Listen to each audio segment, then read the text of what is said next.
Hello and welcome back to our scene coloring breakdown series here on the Sweet November Stamps YouTube channel.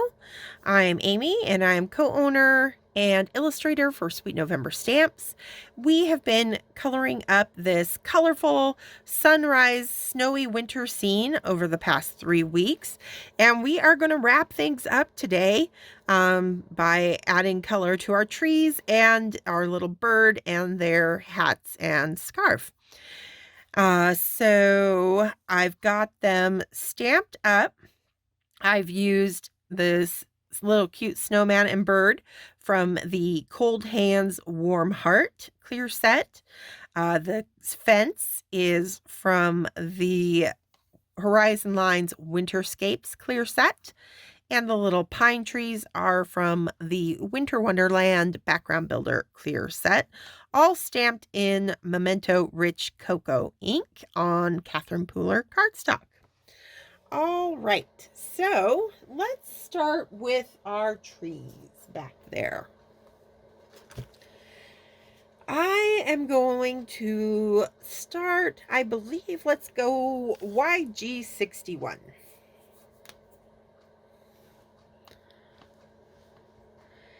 I am just going to lightly fill in our trees.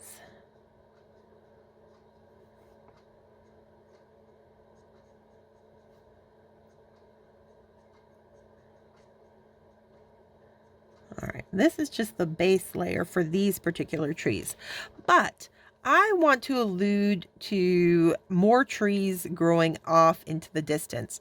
And because it's going to be in this very bright area of the card where our sun is rising, I'm going to be using this same YG61. It's a very light green, and because they'd be very obscured by this bright light, but I'm just going to pull up along that horizon line that we alluded to, and this is going to help distinguish that horizon line as well.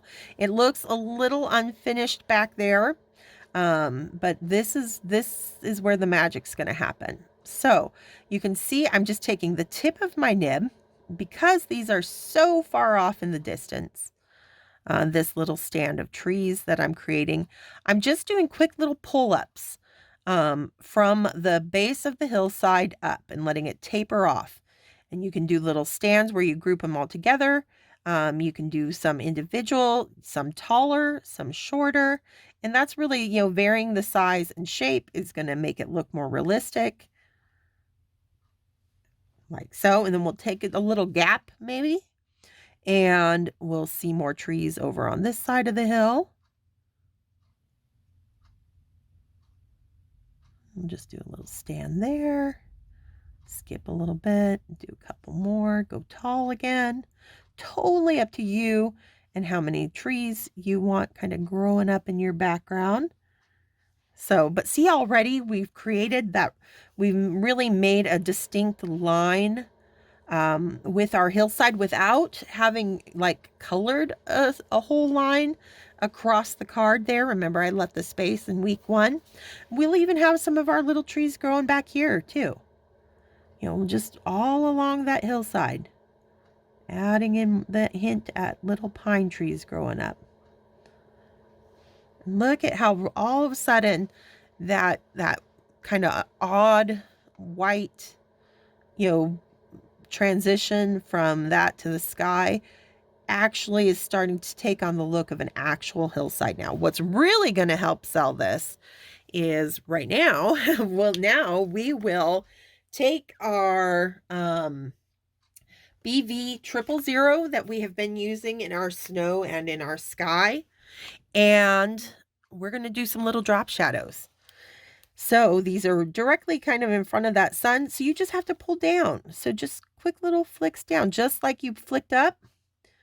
Now just flick down, just tiny little shadows down, and that's really going to help ground our little trees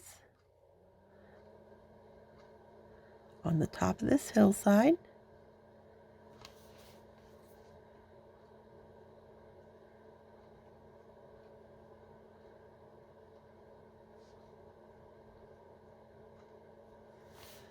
So I think I might even come in with like a BB quad just to soften that a bit.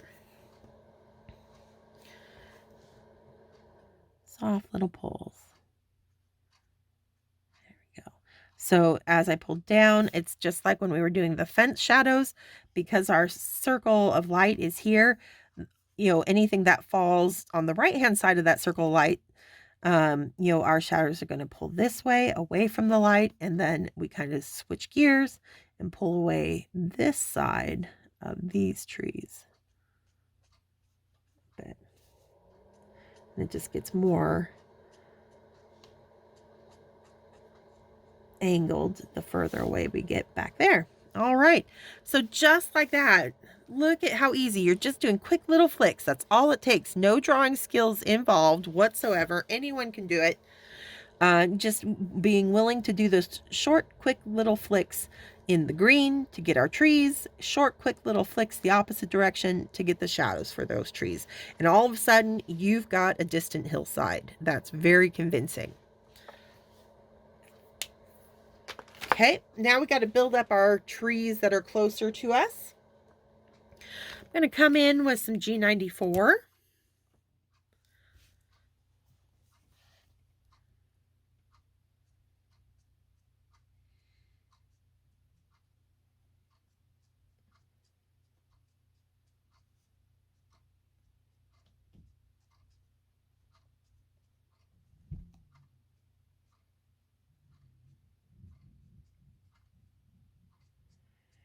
And you'll notice I'm leaving the side facing our sunlight, that lighter YG61. And then being more heavy-handed with my darker colors opposite that light source. And just, quick little messy flicks. I'm not, trying to be perfectly detailed with each stroke of the pen. It's just getting those quick swipes of color down.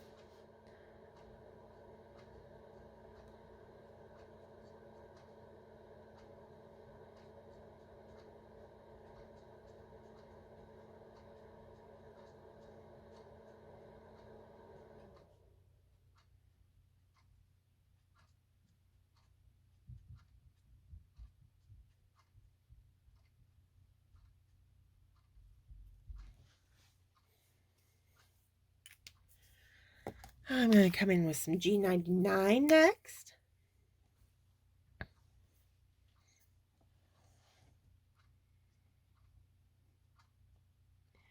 Using just the tip of the nib and a very light hand.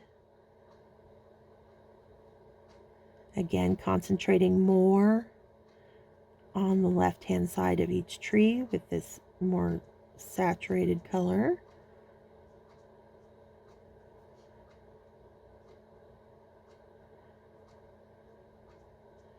Quick tapering pulls where I'm pulling up and away from the cardstock, so I get those fine ends on each stroke.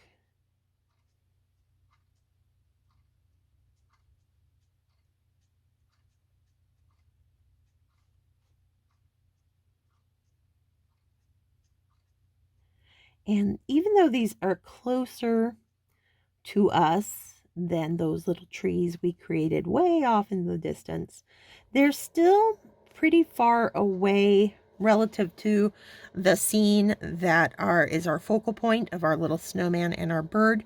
So I don't have to worry about getting like super detailed with my shading, and I'm just, as long as I'm hinting at it, and kind of grouping my shadow areas, making sure they're a little darker than the lighter areas. You don't have to spend a whole lot of time to make these look convincing, because they're not the focal point, they're not the star of the show, they're not even really up in the immediate part of the scene, they're just kind of background filler. So I will now go back. Actually, I think I'm going to bring in some YG63. So a little bit darker than the 61. Here we go. And just a few quick swipes, especially on the front there, just to meld everything kind of together, basically is what I'm doing right now. Still leaving those little highlight areas on the, right hand side of each tree where it's kind of more facing the sun. It's all about reinforcing that play of light in this kind of scene. All right, we're going to call those good. See, easy peasy. No hard coloring there. All right, let's get that fence taken care of. And I actually think I'm just going to use the same colors that I did for the handle of the shovel. And that's the nice thing about this fence is, it's so covered in snow.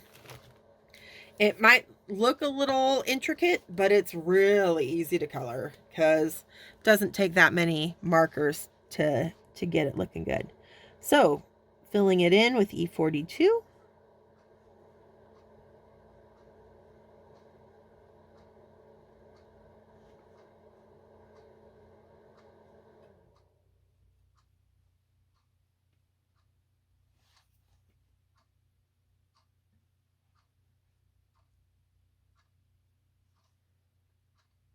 Just under the snow that's built up on each piece of wood. And then our post here.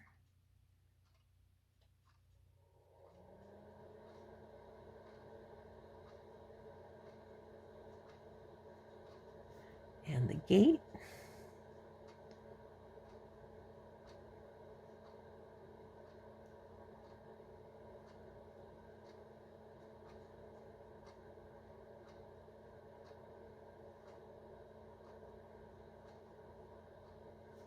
And the little bits of wood that we see in the piled up snow there.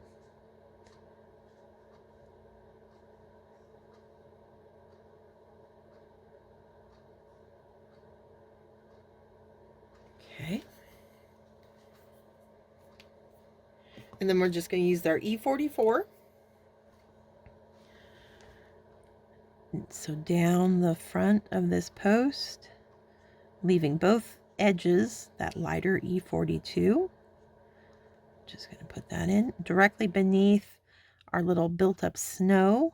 I'm going to do a little drop shadow of E44. We'll do the same on this post, just bringing it down the center, our darker color.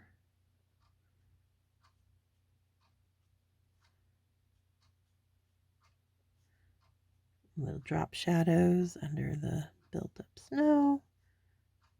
Just tapping it in there because it's pretty small.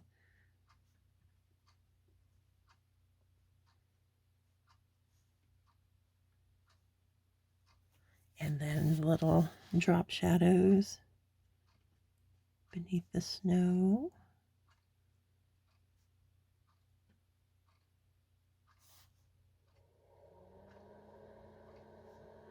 And that's it. We're not going to worry about blending those two together, just like on the shovel. The areas are so small that I would just lose my contrast if I tried to do that. And we want to keep that high contrast to really play off that bright sunlight coming through the scene. While I've got my earth tones out, we might as well do our little bird.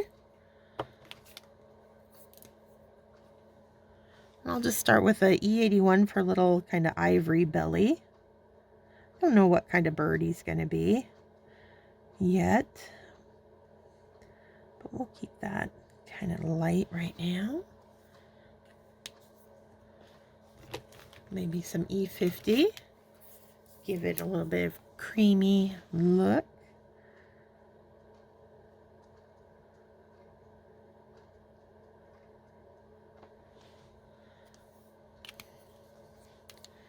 Let's see.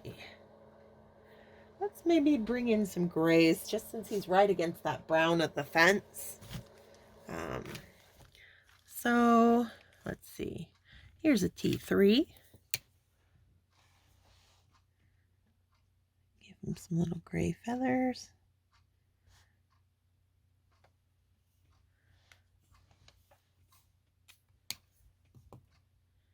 And I want like a T5. There we go. Just the little drop shadow, beneath, like so. And back to the 3. Soften and pull. And because we have the orange carrot, I'm going to give him a little orange beak just to match. And I'm just going to use one color. I think we'll go with maybe a YR65.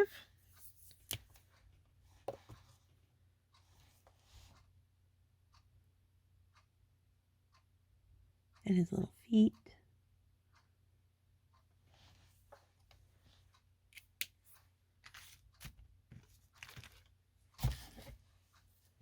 And then, why not use a B41?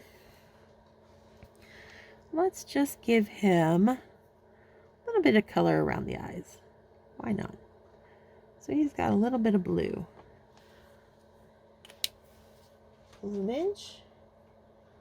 That will then fade into the kind of off-white feathers of the rest of the belly. Just for a little something something there. All right.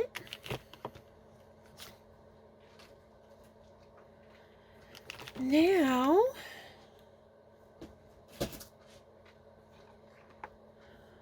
I'm going to do the same thing on his eyes that I did on the snowman with that 01 multi-liner pen, black multi-liner pen, because I stamped in rich cocoa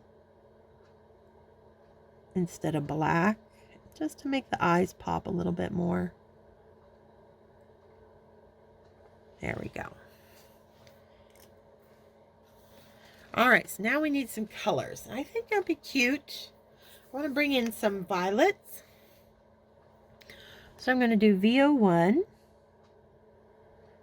on his little hat here. Or her little hat. Could be a little girl. Bird. We don't know. Whatever you want. Bring in some VO6.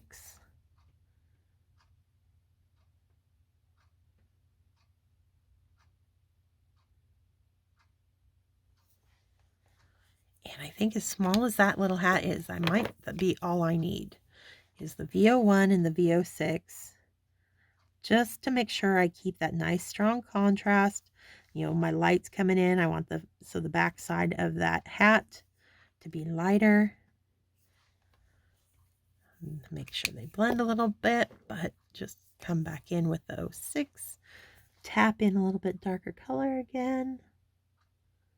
Just out front where not as much light is hitting. And call that good. There's a little ball on the topper of that hat. I think I'm going to go ahead and hit that with like an RVO2.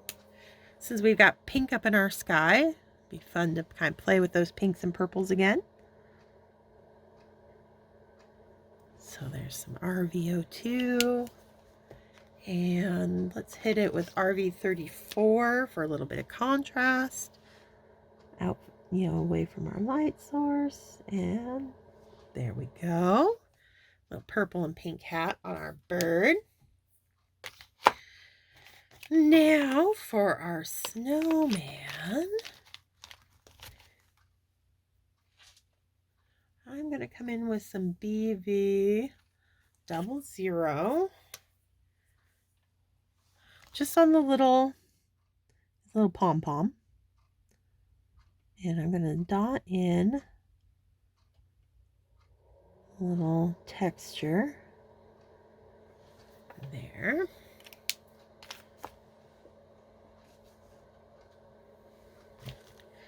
And then I'm going to come in with like a W3. Continue to stipple in our little texture dots, grouping them closer together on the back side of our little pom-pom to make sure that looks darker than the front side out here, where we start spacing them farther apart. Let it be nice and light.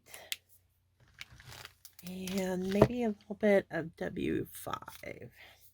Just a little bit. Can't be afraid of some contrast, but I don't want to make it too dark. There we go. So just along that back side. Very light touch, very light little stippling dot effect. Like so. Okay, so now we've got a fuzzy little ball on the end of the hat there. And let's see, what colors do I want to bring in? I think I want to bring in,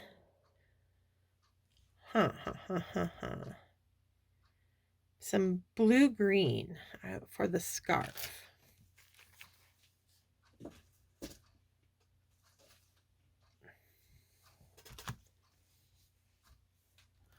All right, so I'm gonna bring in some BG10.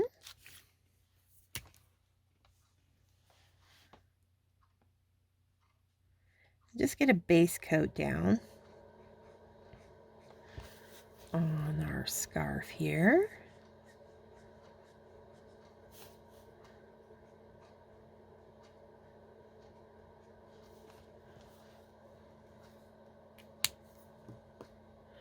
And then some BG11.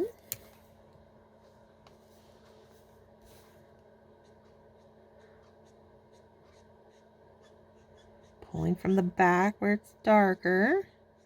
I'm tapering my brush strokes as I come to the front where it's getting hit by the most sunlight.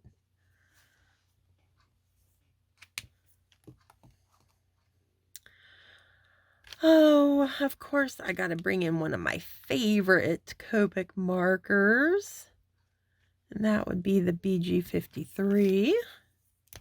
Love this color.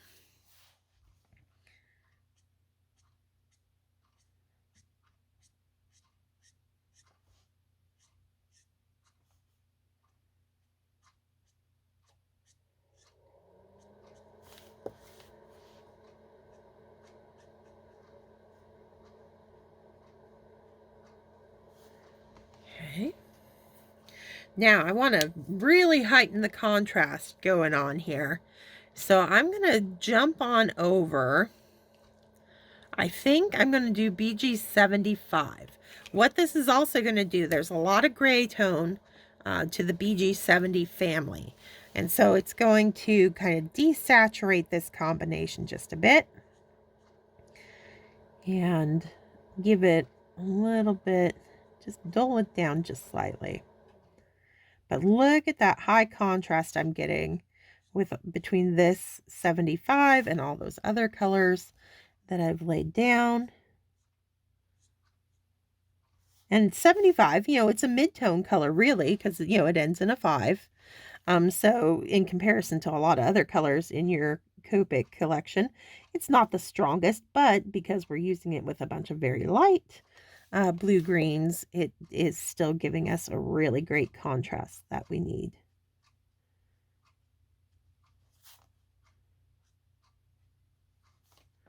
Okay, I'm going to keep that out.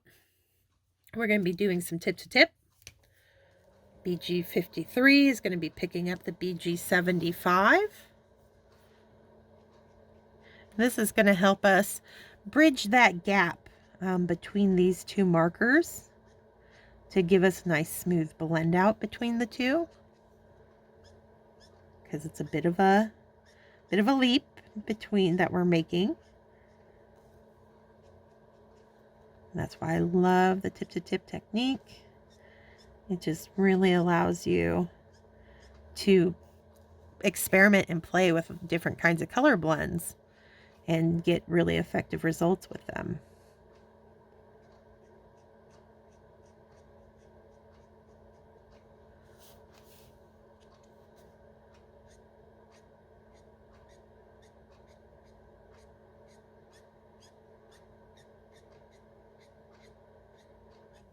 There we go. That's looking really nice. I'm going to put the 75 away. Keep the 53 out. Grab out my BG11. Do some more tip to tip.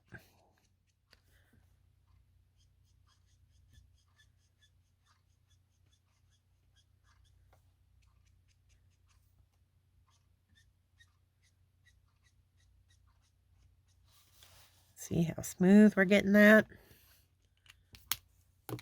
Then I'll put those both away. Just finish with the 10 out front.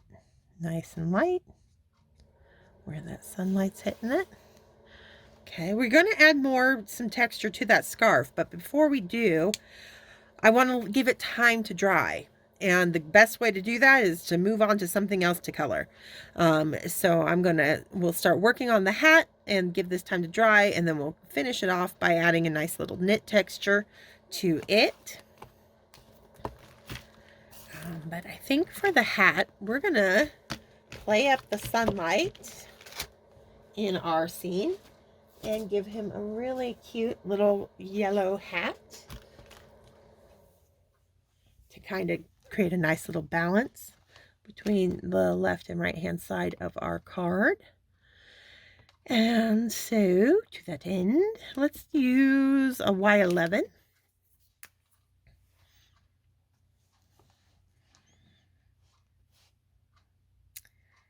I'm just realizing I missed a little space on the scarf, but I think, we'll deal with that when we get back to adding the texture on. But you can see right above his little pom-pom there, I forgot to add the deeper colors. So it happens, but we'll take care of that when we move back to the scarf. So I'm just kind of getting a base color down of this Y11, which is a stronger yellow already than anything we used like up in the sky or on our snow, but still very light yellow.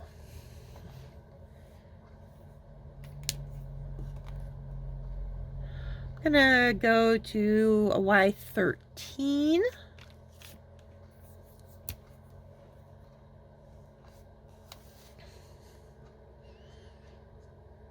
Always pulling from that darkest side out to the front. Got that little lip of the hat that's going to be in shadow.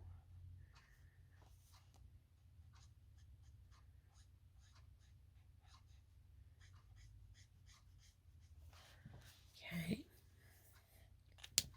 Now I'm gonna, just like we used the YR30 in the sky to add a little bit of creaminess to our yellow combos, so they aren't the super saturated.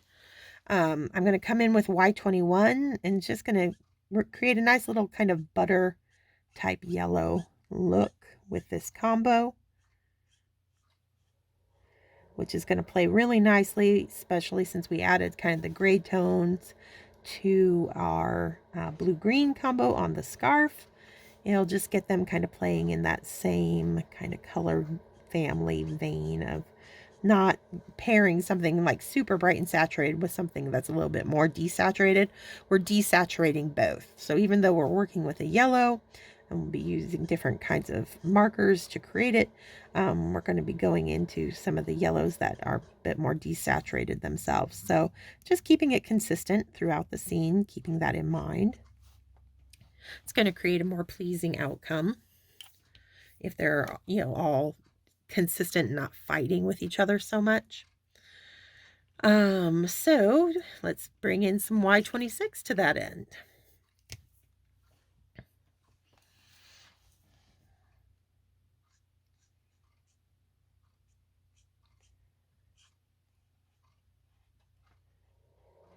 Really playing up the turn in that hat by giving that a nice dark coat of color. Where it's kind of folded on itself, it's going to be pretty heavily shadowed.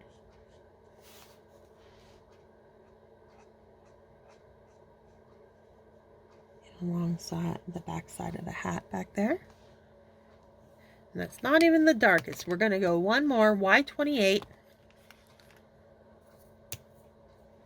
Very desaturated color. Just to really reinforce all our really darkest areas. Mostly where the hat little cap is kind of folding on itself back there.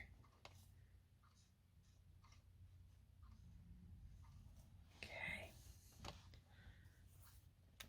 Then we'll just work our way back through. Y26.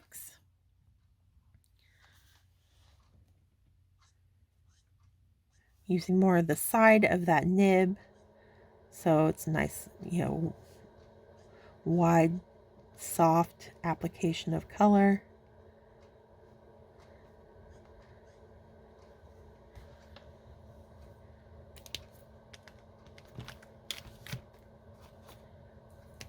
Y13, start brightening things back up out front.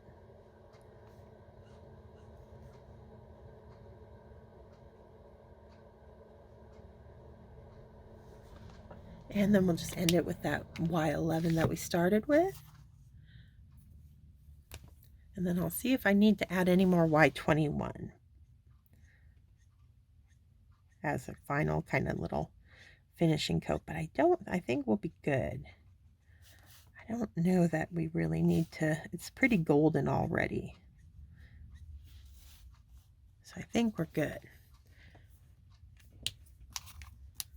All right, our scarf has had time to dry.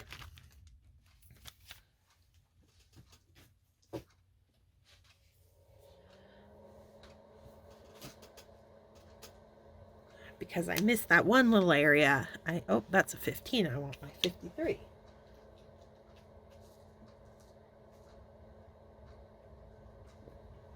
Wrong marker. There we go. 53. Just get that nice and dark back there.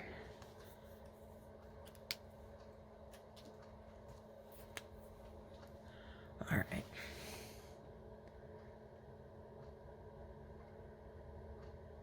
Okay.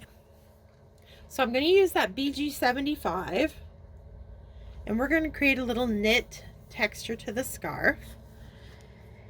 And we're going to run these lines. So I'm going to start sketching in just using the very tip of that pen and give myself some lines running horizontally across.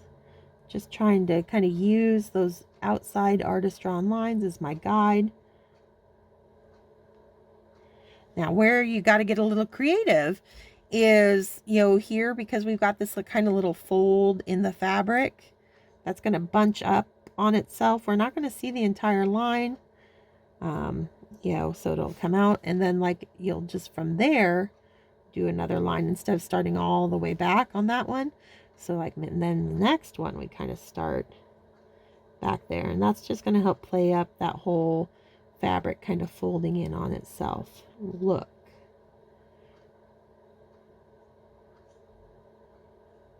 Okay. And then we'll just see a couple down here. Like so. Okay. So once you've got your lines running through, all I'm going to do is do these quick little kind of very light kind of S curves from top down to the other line.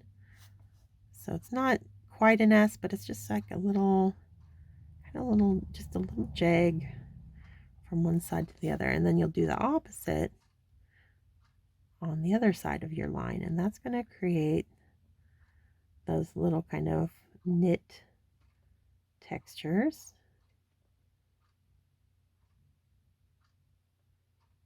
on your scarf or hat or whatever you're adding the texture to. And then you just kind of repeat the process.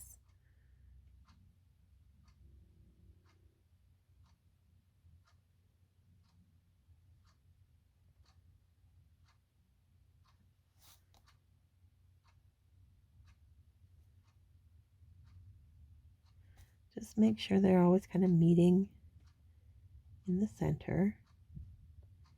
And if the pattern gets a little off, don't worry about it. It's, not really going to be that noticeable. You're just, adding line work in.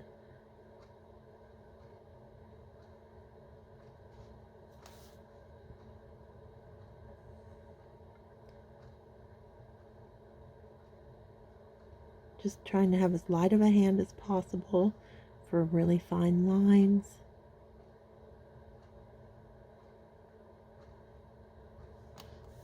Like so. And just like that, we've added some texture to that scarf.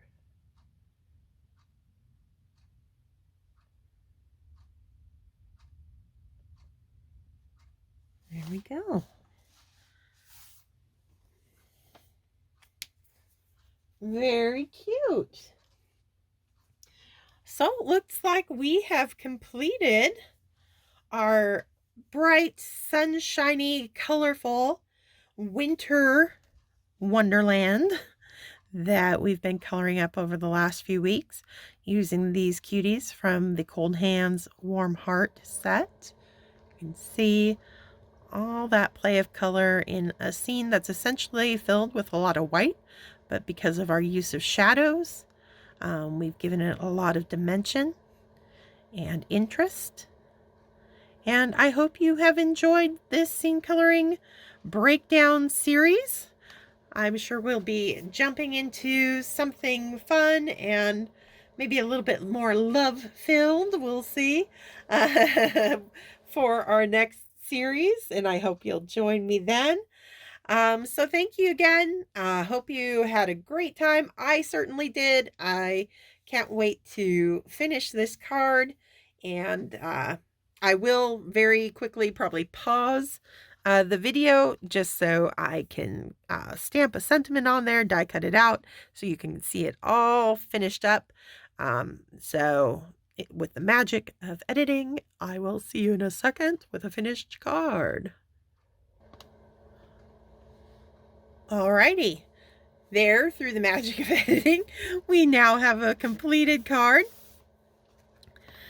I just, like I said, die cut the scene out using a stitched die from My Favorite Things and added a sentiment from the Cold Hands Warm Heart stamp set using a Winter Wisteria ink from Papertrey ink. I think it tied in nicely with the purples going on in the rest of the card and keeps it, more subtle than if I had just done straight black.